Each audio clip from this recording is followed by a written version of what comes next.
Okay, right after lunch, I'm gonna try to keep you all awake and talk about privacy. Yes, it can work together. Actually, I'm gonna stay within the food theme because before I'm gonna start to talk about privacy, I wanna talk about ice cream. It's the weather for it right now. I'm not just gonna talk about ice cream. Within the next couple of minutes when I talk about ice cream, I'm also gonna give you some of the key takeaways for this presentation. So bear with me. Okay, ice cream. I like ice cream. Do you remember when your parents took you to the ice cream shop? Or maybe now you take your kids there. You enter the ice cream shop and the kids go, oh, I want a scoop of each, right? Now we're older, we're wiser, we know probably not the best idea. So what do the parents say? I don't think so. Just get 1 or 2 scoops, that's all you really need, because otherwise it's gonna melt, it's gonna drip, it's gonna get messy. Takeaway 1, because this isn't just great ice cream advice, this is also really valuable privacy advice. When you're dealing with data, personal data, make that reflection. Do you really need all of these data? Probably not. And if you decide to keep it, well, the more data you have, the more problems or potential problems there might be. So, takeaway 1. I want to keep rolling with this ice cream example, and I want to really dive into what goes on in that minute, couple of seconds between the kid goes, I want a scoop of each, and the parent saying, I don't think so. So, what I think, or what I as a parent would be thinking, is the following. First of all, I want to visualize what the kid is actually saying. I see that big cone with lots of scoops on top. And because I can visualize it, because I understand what they're talking about, I can start seeing all the stuff that actually can go wrong. Because I know it's just ice cream, but you know, a lot of things can happen. The scoop can fall off. The more scoops, the more likely the chance. It's just way too much to finish, it's a waste. We all know the kid that starts eating from the bottom of the cone. Not the best idea. Also, the kid doesn't like the flavor. It might look nice neon pink, but actually nobody likes it. You end up having to eat it. You don't like it either. And basically it's just too much. It starts melting because it's ice cream and it's gonna make a mess.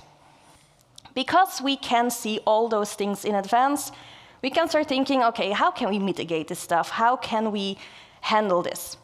So we tell the kid, just have 2 scoops. That's all you actually really need. And stick to your favorite flavor. I know the bright blue one looks great, but we know you don't like it.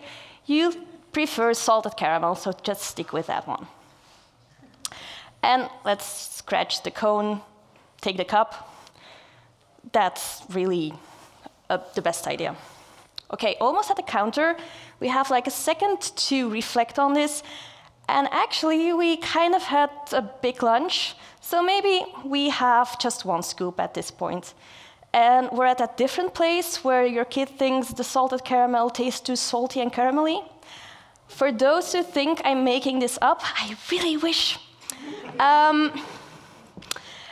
sure, we put it in a cup, but let's get a lot of napkins, just in case. Okay, couple of seconds where this whole process went on in our heads.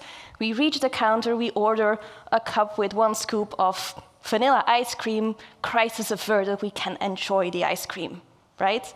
4 simple steps we think about when we order ice cream, when we leave the house and we check whether we lock the door, when we go to an important meeting and we leave just a bit earlier to make sure we get there on time. Great questions we do without realizing, even more valuable when you do this intentional in a security or in a privacy setting, and that's threat modeling, basically. These are not my 4 questions. This is a bit of a reformulation of Adam Shostak's 4 questions that are basically specifying the basis of threat modeling. So who am I? Why am I talking about ice cream? Well, I love ice cream, so that's why. I have a long history in academia where I done a lot of research on security, but mainly privacy engineering. Also created the Linden Privacy Threat Modeling Framework. I will briefly touch upon that. And lately I am a cyber and privacy manager at PwC in Belgium, where I can work on both security and privacy projects, and that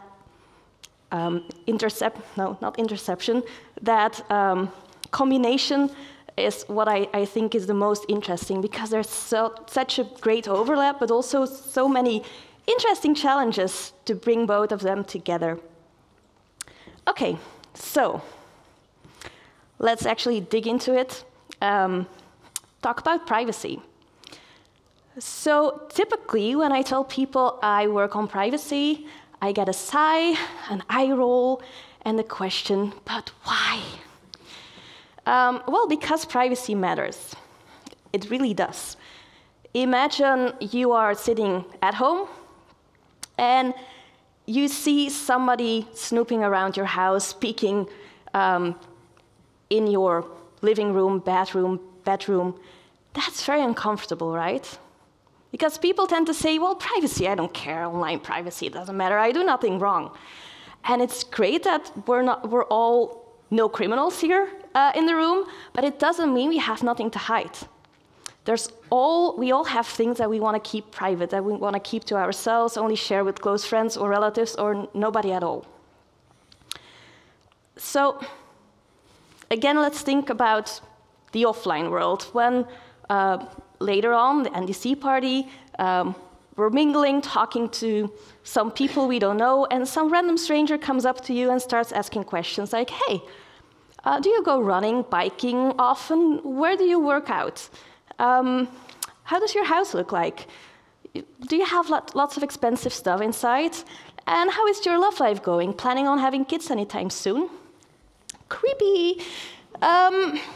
Yet, if we look at the online world, there's a bunch of really cool, useful applications that make our lives so much easier, but we're actually collecting all that stuff.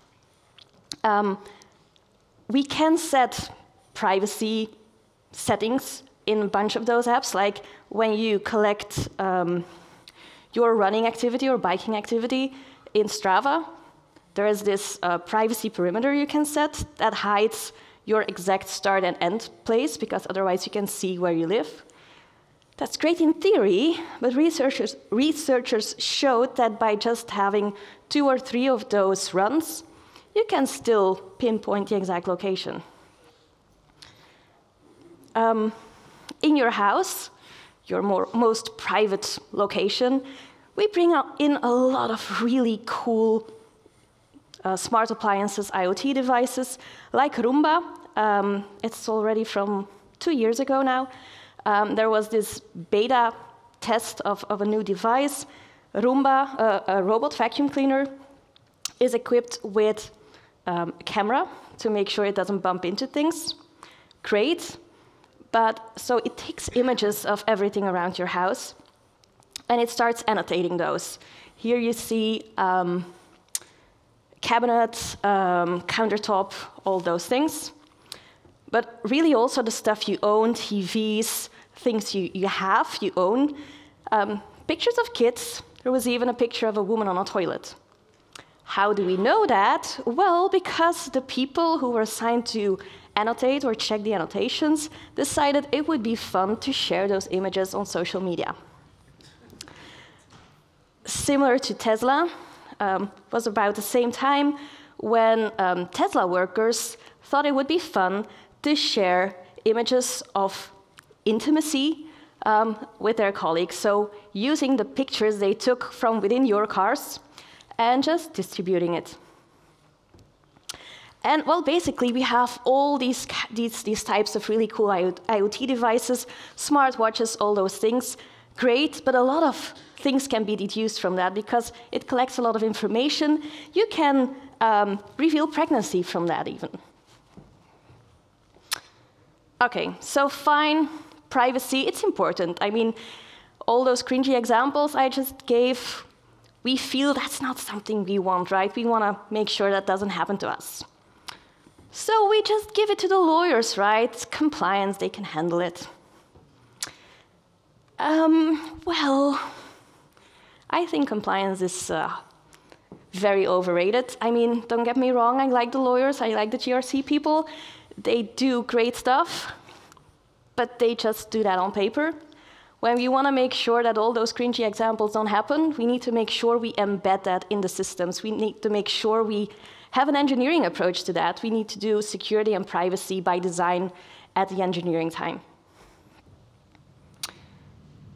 So let's also talk about security and privacy, because what then we typically get is, okay, sure, privacy, no worries, we got you covered. We're great at security, we have confidentiality. Privacy, dumb. Again, well, first of all, yes, we need security to have good privacy. We need to have confidentiality, access control, encryption, all that kind of stuff. But just like security has the CIA triad, confidentiality, integrity, availability, privacy engineering also has a triad on its own. And you will see that it's different from confidentiality. It's actually unlinkability, intervenability, and transparency. That's kind of the European terminology. If you like the American terminology, same concepts, different words. This is sociability, manageability, and predictability. I'm going to explain each of them in the next couple of slides. First of all, unlinkability. Unlinkability is kind of a very broad concept, and it basically boils down to minimization. Because the more data you have, the more likely you can connect the dots. The more data you have, you can combine it, and you can learn more about individuals, about profiles, about groups of people. It's a bit like playing the game Guess Who? You start with a big anonymity set, you start asking questions. Is the person male? Does the person have black hair? Does the person wear glasses? All individual attributes that on their own still are like half the world's population, but as soon as you can combine those, you quickly reduce that anonymity set. So the more data points you have and the more you can link them together, the more you learn about individuals. And basically, we have so much information out there that a lot of stuff can be deduced. For instance, this is already an oldie. I didn't write down how old, but like at least 10 years ago. Apparently, if you have very fine-grained smart meter readings, you can deduce which TV show you're watching based on the light-emitting patterns from your TV. Another one, menstruation. More specifically, menstruation tracking apps. So the femtech business is actually quite big. There's a bunch of applications that exist to keep track of those things. And a couple of years, there was some change in legislation in the US. Roe v. Wade was overturned. So that means that now each state themselves could decide whether abortion was illegal or not. That caused a lot of problems within this community, because suddenly, by using these applications, that information could be used to sue people, because although this is this natural, normal cycle and there's nothing special about it, the fact that there might be an interruption in that cycle can be enough to have evidence that there has been an abortion. So that made these kind of applications decide, okay, no, we need to have anonymous use as well. Ideally, they should have had that before, but it's a different question, a different story. Anyway, they're starting to using that privacy as a selling factor now, because one of those applications shared on November 6th, hey, look at us, we have anonymous mode, remember us? Come join us.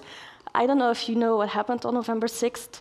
There was the new election in the US, so they decided, okay, let's bring up anonymous mode, because within this new period of Trump, you might want to need that.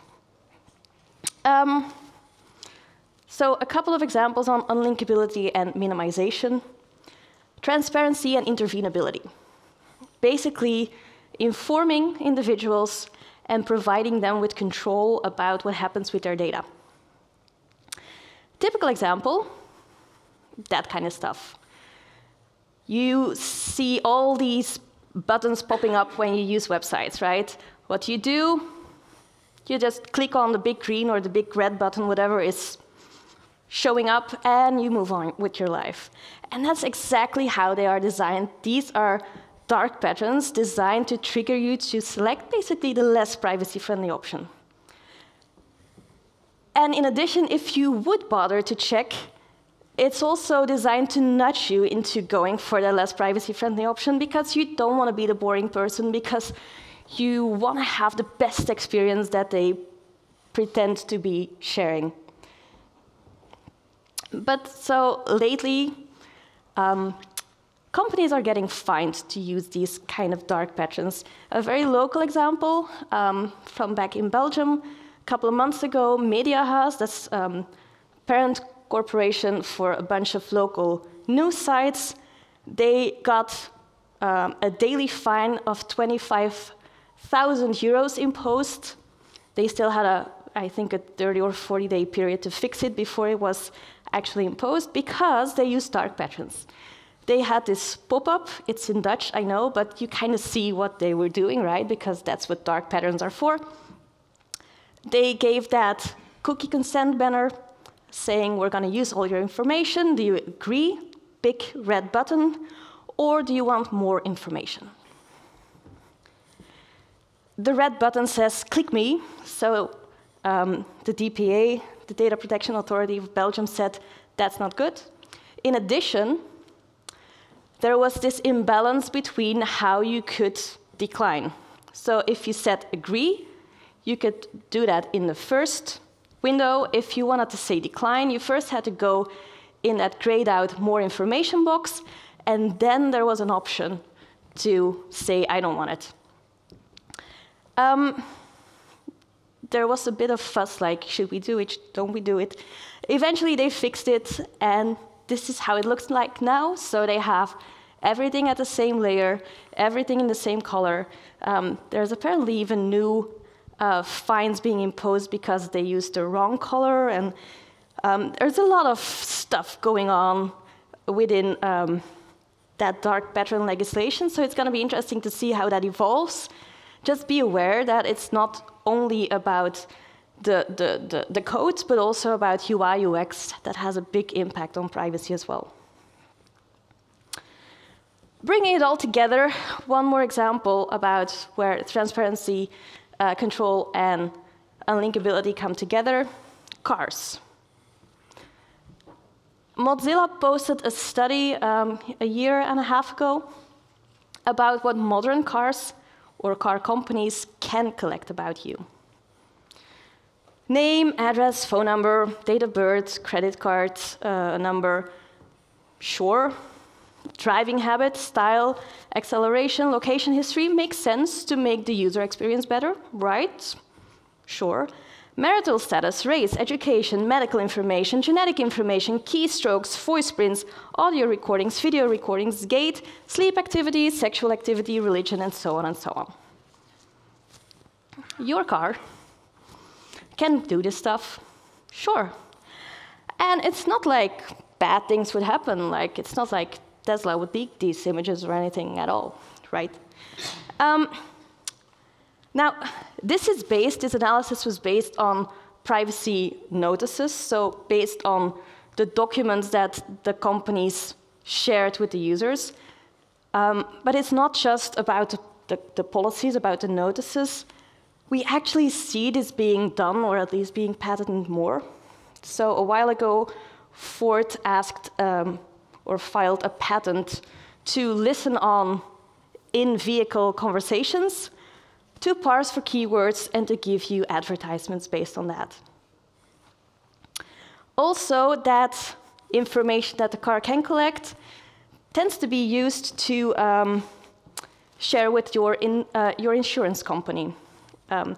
Kashmir Hill is a reporter for the New York Times. She does a lot of research on privacy.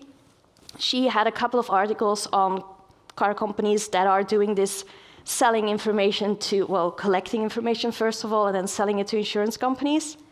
I think a month or so after she published her reports, she did this new report saying, oh my God, you know what happened?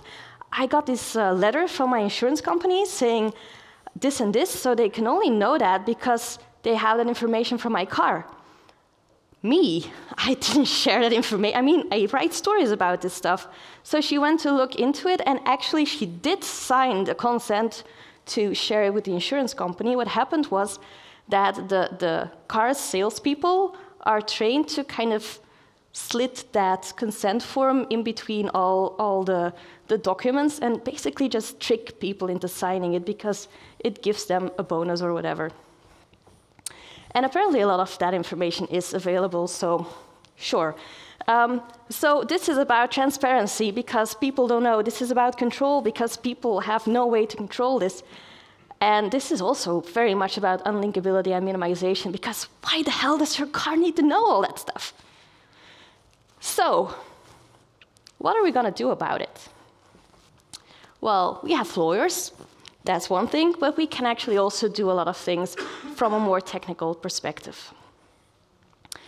When we talk about minimality, minimization, kind of the first obvious solution is just don't collect it.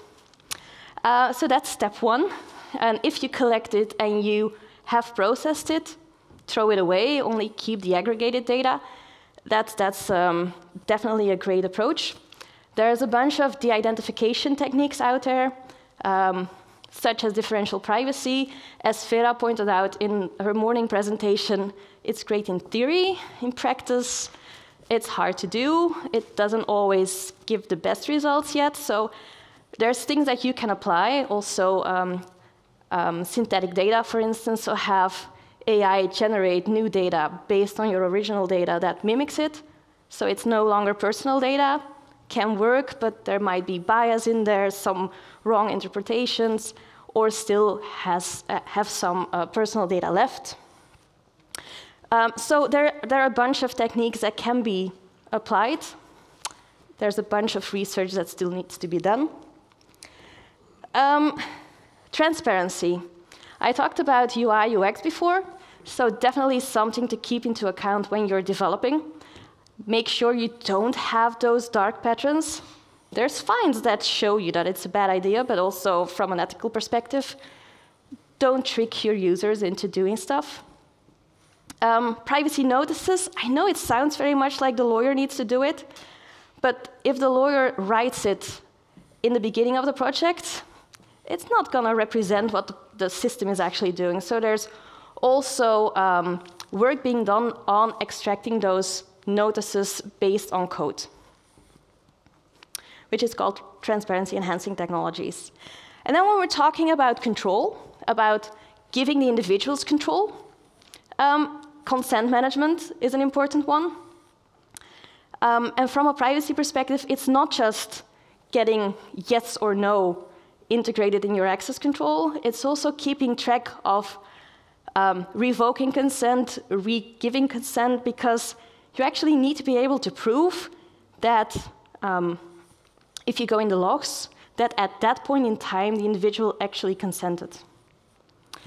And then there's a bunch of data subject requests. An individual, a data subject, can request access to their data, can request updates to their data, can request deletion in certain situations. Great, but you need to be technically able to do that. And in a lot of organizations, it's not really clear what data you have, let alone finding all the data of one individual. So that means you need to have good data management, data inventory, data mapping, data labeling. So a bunch of things are definitely not about compliance, are definitely not about security. Though they touch upon it, they need help, they strengthen security, but it's different.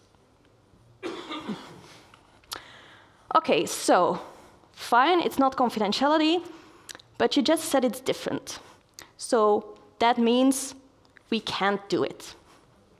And to prove that this is a wrong statement, to prove that it doesn't mean that it needs to conflict, I'm going to give you an example first to illustrate it does conflict. Non-repudiation. Non-repudiation is something we like as security people. We want to have strong proof that somebody accessed the system, for instance. For privacy, this is something we want to avoid. For privacy, we often want plausible deniability. We don't want people to be able to say what I had for lunch, where I was yesterday, or what I did last summer. We want to avoid that there are strong proofs of a certain claim about an individual. That claim or that proof consists of two parts. First of all, there needs to be an evidence of a claim, a trail, a trace, and that trace needs to be attributed to an individual. So if you have both, you have a potential threat to plausible deniability. You have a non-repudiation threat. So security, privacy, very conflicting requirements, right? Doesn't need to be a problem. Let's talk about voting. We all need to go voting. In Belgium, that's mandatory by law for most elections, so there needs to be strong proof that you voted. The action of voting has to have strong proof. So if that's the only thing we take into account, maybe we just take a copy of our voting ballot that we signed on, and we keep it, and we show it to everybody. Look, I voted for party X or Y. Strong proof. Well, I don't want everybody to know the party I voted for, right? I want to have plausible deniability about the actual vote. So that's why when we tackle it together, when we have security and privacy considerations at the same time, we can come up with a solution where you get a stamp on your voting, how is it called, like registration form, to prove that you voted, but nobody knows the way you voted, right? The same also for the more technical security and privacy requirements. When you tackle it at the same time, you can come up with a solution that has a positive sum approach that has both security and privacy at the same time. But if you come to the privacy people when the system is already up and running, well, you're going to end up with those copies of ballots saying, look, this is how I voted, and you cannot fix it anymore. You need to bring in privacy early on. So to keep in mind, security and privacy have different mindsets. Security is about protecting data. Privacy is about protecting personal data. That means for security, we're talking about protecting the assets of the company, keeping our data safe. For privacy, that means protecting the assets with respect to the data subject, with respect to the individuals. So it's not just about keeping our data safe, it's actually keeping others safe. So that means instead of keeping the bad guys out for security, we still want to keep the bad guys out for privacy, but we're also very much concerned about internal misbehavior, about the stuff that the organization might do wrong and might abuse with the individual's data.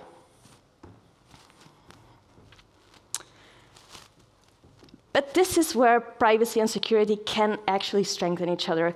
It brings varied viewpoints. Security strengthens privacy. That's obvious, I think. We need confidentiality. We need access control. We need encryption. We want to make sure that the data, the blob of data, is secure. Privacy can also strengthen security, because if we think about that unlinkability, about that minimization, if you have less data, there's less data that can be leaked. So that minimization will also strengthen or reduce the impact of a security breach. Also, the analysis is different, but those analysis viewpoints can also give a stronger overall approach to the system, where security analysis focuses on the technical details, on keeping the bad guys out, protecting against attacks, and therefore being more asset-focused.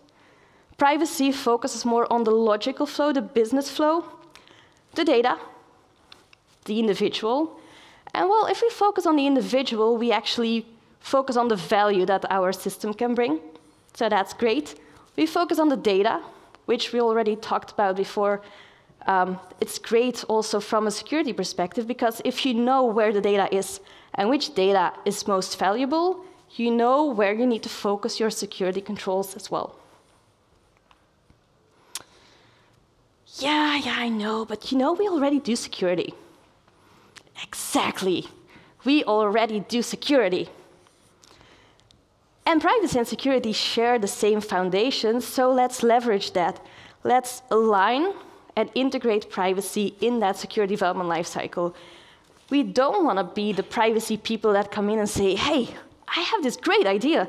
We have this whole new framework and approach, and you're going to do it now. Of course you're not going to like us. No, we need to see what is already happening. And we can bring privacy in there. And threat modeling is a great approach to get started with that. So threat modeling, think of the ice cream example of the beginning of the presentation.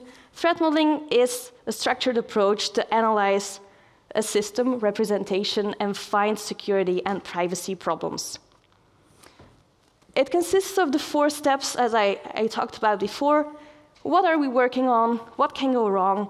What are we going to do about it? And did we do a good enough job?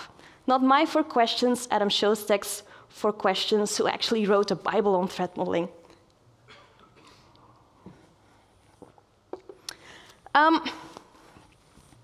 All 4 steps are very interesting, are really important. I'm just going to touch upon the 2nd step, because I think that's a very interesting one. Because when we understand the system, sure, we can start thinking about what can go wrong.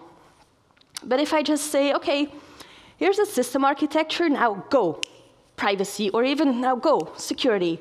Give me some security threats. How do you actually find the threats?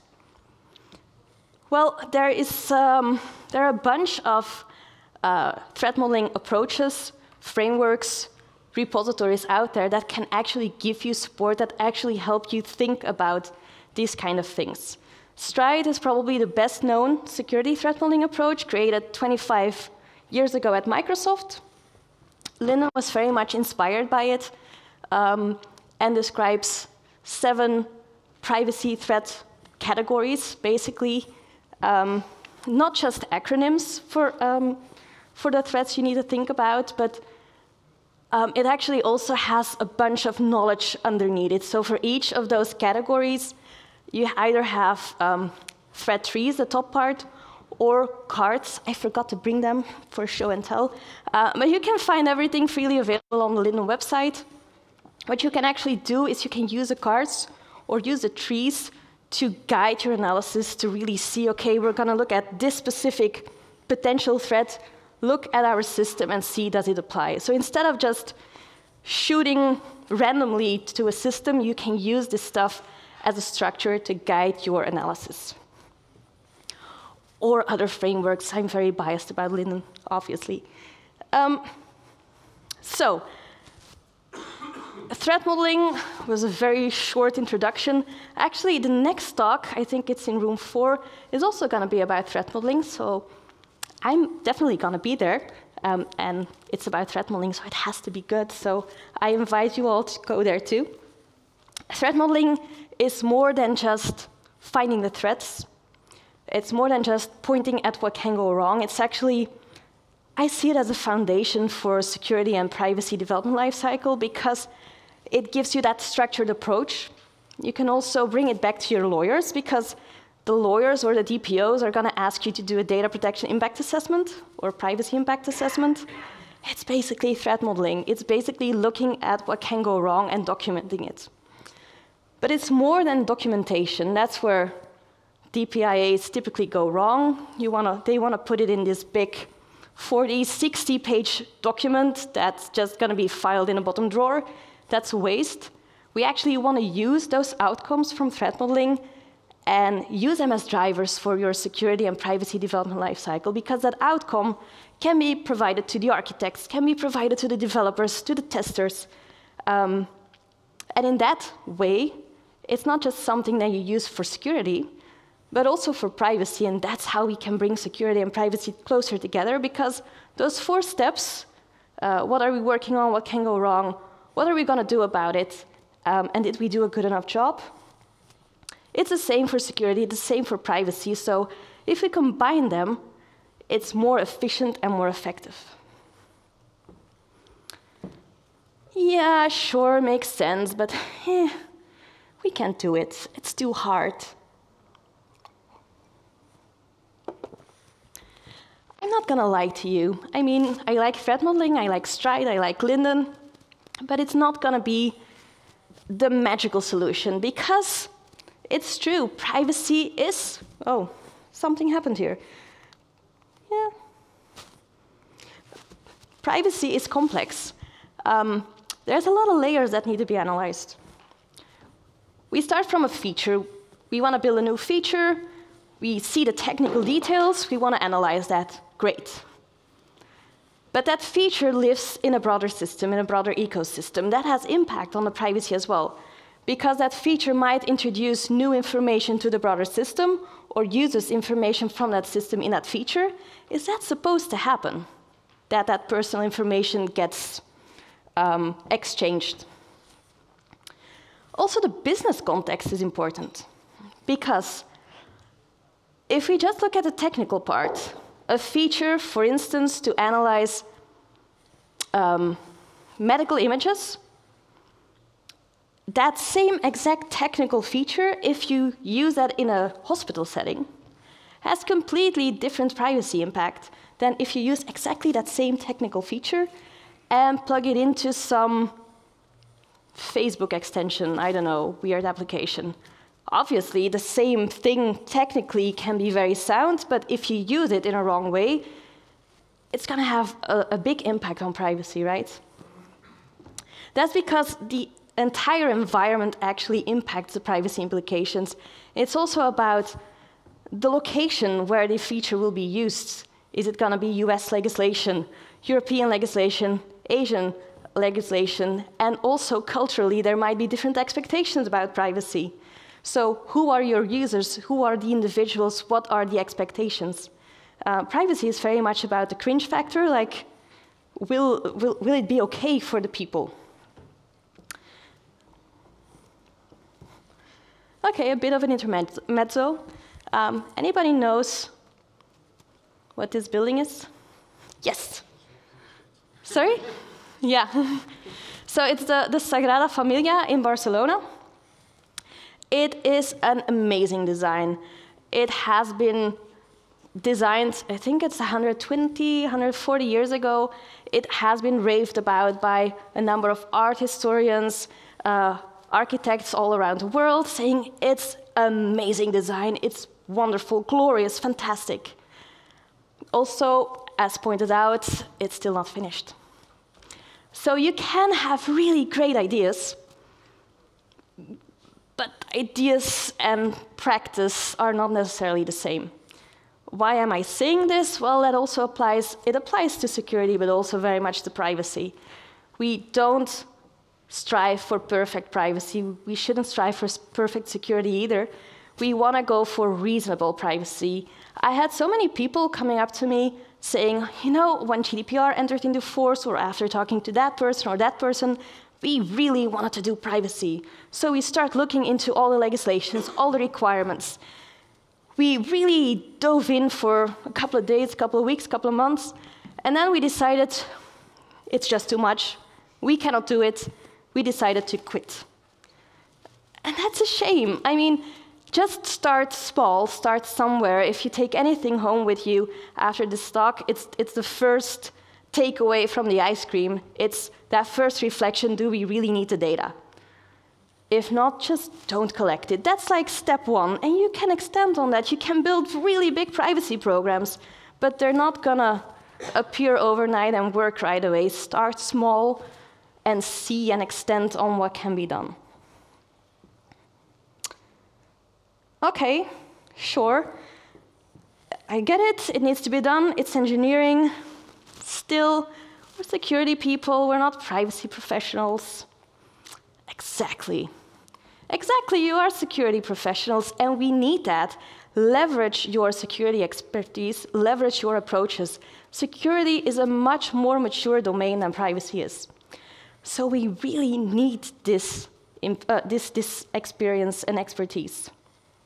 If you are a developer, threat model every story. That's great security advice. Don't just do it from a security perspective, also do it from a privacy perspective. Think about those requests you were receiving. Does it make sense? For instance, when there is this, this story that would require you to collect the user's location. What does that mean, location? Does that mean country? Does that mean city? Does that mean precise coordinates? If you're being asked to get precise coordinates, does it make sense for the use case you're actually implementing? Probably not, or not in many cases. If you're testing, well, first of all, use the inputs from your threat model, because it's going to give you great inputs, but also verify the privacy protections that were promised.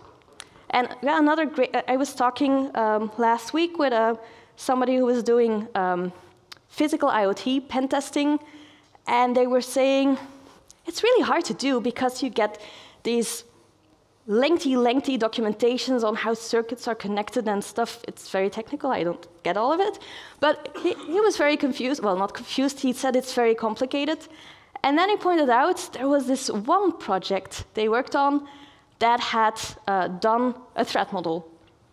So they had a diagram, they had an overview of threats, and the pen tester was saying, like, oh my God, that made my life so much easier because I actually understood, like, I got that visual representation of the system, and that saved me like half a day or a day of just having to go through documentation otherwise. And it actually pointed out where the problems might be. So yeah, awesome. They need to do it more. I was like, yes, of course, they need more threat modeling. So pen testing also do privacy and do use threat modeling. Bug bounties. It's typically for security, but I think it should also be for privacy, because there's a bunch of requirements from data subject that they should be able to do. Test those too.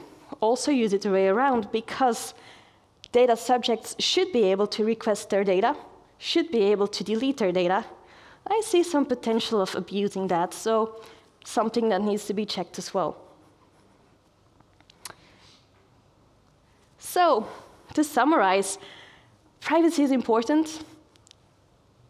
We need security expertise. We need approaches, security approaches. So extend the horizon and be a privacy champion as well. Thank you. We still have a bunch of time for questions, so if anybody has, there's a microphone over here.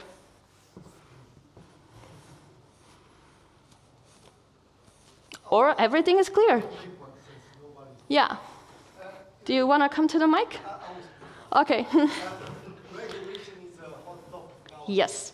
What's your view in regulation and privacy? What's my view on... Yeah, because you mentioned, I think, a couple of slides ago about what we can do about privacy. Mm-hmm. And I noticed regulation was not there. You put the compliance. But, of course, we can also say, be more specific about what we should do about privacy so that companies get a guideline. So, what's your view on that? Yeah, so I was working on privacy before GDPR and those regulations entered into force. So I was one of the few people, I think, who was excited when GDPR was there, because suddenly companies, people were seeing like, oh, this privacy thing, we should look into it. It's great, it's important. I think it missed its effect, because how it's treated now is that compliance check exercise. So the goal of GDPR, the goal of all those privacy data protection legislations, the intention is to make systems more privacy respecting. But we see that it's just being used to give lawyers more work to say, yeah, it's good enough. And we did a legal assessment, and there is some purpose compatibility high level that makes it okay to do this. But the essence, the engineering part, the technical part, it seems to be forgotten, even more so. For instance, in GDPR, they call it security measures. So it's good that they point at access control and those kind of things, but some of the essential privacy engineering stuff is being neglected. I see the bigger companies that have like a very mature security program finding it easier to also have a solid privacy program because of what I was saying before, because you can kind of easily integrate privacy there. It's different, of course, but there's so much overlap. But a lot of companies are not there and are just very much struggling to find budget beyond the lawyer. Yeah, so I'm hoping for stronger legislation, although I don't think that's going to be the solution. I think really the click needs to come to make them see, okay, there's a breach, not because the lawyer didn't check the box, but because we screwed up from an engineering perspective. And it's more a question of, I'm being told to shut up now, I think. It's not just a question of not getting the fines, it's if something would go wrong and you didn't fix it, why didn't you fix it? People are gonna name and shame you. Hopefully, it's not always happening, but it's more out of that perspective. There's also a bunch of studies saying that the return on investment when you invest in privacy is awesome, and it's true because there's that reputation you can gain, but does it outweigh all? I'm a big fan, but it's hard to convince companies to just invest for return on investment. We really need to say, and if you don't do it, then the fallout will be huge. And it can actually be. I mean, we see some companies that are being named and shamed. Yeah, I'm still waiting for an even bigger breach that will make people go like, oh, we need to avoid this. Yeah, so I think better than legislation is like very big public cases where things go wrong. Questions, comments? Yes? GDPR-wise, people need to be able to delete their data, but finding all that data is not exactly connecting all the dots where your data is, so with privacy covering that. Yeah, so repeating the question, GDPR requires companies to, individuals to request deletion of their data, but that also means you need to understand how all the data is connected, and that kind of means more linkability instead of less linkability. I think even legislation is not entirely clear on that, because you don't need to have those ties just to inform the individual. But on the other hand, you kind of need to know what is out there. So it's a bit of a trade-off between what can be done and what can and what can't be done. Solutions there can be, if you really don't need to have that match, well, make sure it's de-identified or at least pseudonymized, which is already an additional layer of control. It's not gonna, it's a really hard word to pronounce. Pseudonymized data is still personal data under current legislation, so GDPR still applies. But because it's pseudonymized, it already has that additional layer of security that would make it okay if something goes wrong to say, look, we tried our best, depending on the case. So you can still have some measures in place when it's intentional, when it's just like, well, we have really bad data management and we didn't really start doing anything about it. I don't think that's a really great excuse to say we cannot tell you what data we have about you because we suck at it. That's not really, yeah. So there is that trade-off. You shouldn't just link for the sake of linking. But from a data management perspective, it might make sense if there would be a breach that at least you know what data and what individuals are impacted, or, yeah, I know it's not that black and white, right? I can say from the academic perspective, like, well, we need to understand all the data, and I think everybody here would be like, okay, in the perfect world we would, but in practice it's not there. So it's, again, that reasonable privacy, do what you can already do, and in the next iteration, we can do better. And it's not just for privacy, but it's also from a security perspective, from more infrastructure perspective, because maybe you don't need all those databases. If you have like 3 copies of everything everywhere, you can just, if you know what you have, you can make it more efficient to have that storage and to have that evil and all of that. Is that kind of an answer? Yes. Yeah, sure. Somebody there is using the mic. Is it on? Yes. So I've seen a lot recently of kind of privacy-preserving tech being, particularly around cryptography and stuff, so unlinkable signatures and stuff like that. What's your view on those? Because I know some people have criticised them as being sort of privacy washing, that it's a sort of tick box that companies can easily add without actually doing any of this real analysis.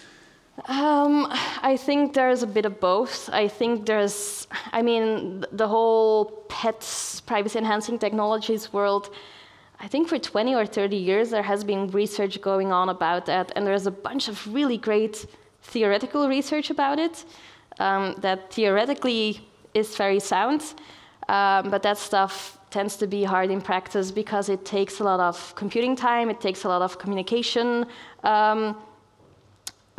time, or you still need to be a cryptographer to put the settings right, because there's so much things that you need to know, you need to understand before you can actually use it in practice. But I think there are a bunch of techniques out there, and it's growing to be getting more in the applicable, applied side of things. We're not there yet. But whatever you can use is already better than not doing anything. What I do see is that people are saying, oh, sure, privacy, yeah, we have, I don't know, synthetic data, and now everything is fixed. Well, there's a bunch of flaws in the whole synthetic data concept, so it's great that you do. It's, again, that layer of measures like pseudonymized data or access control or whatever, but it's not foolproof. It's not going to remove all the problems yet. So I don't want to say don't do it, because there's already some stuff out there, but it's not going to fix the entire problem. It needs to be like built in the entire development life cycle. And yes, some of them are really just privacy washing. There's a bunch of companies who say, look, we have this really new privacy technique, so we don't have to do this. But the new solution is actually more privacy invading, but we just call it with a different name, and now it's good.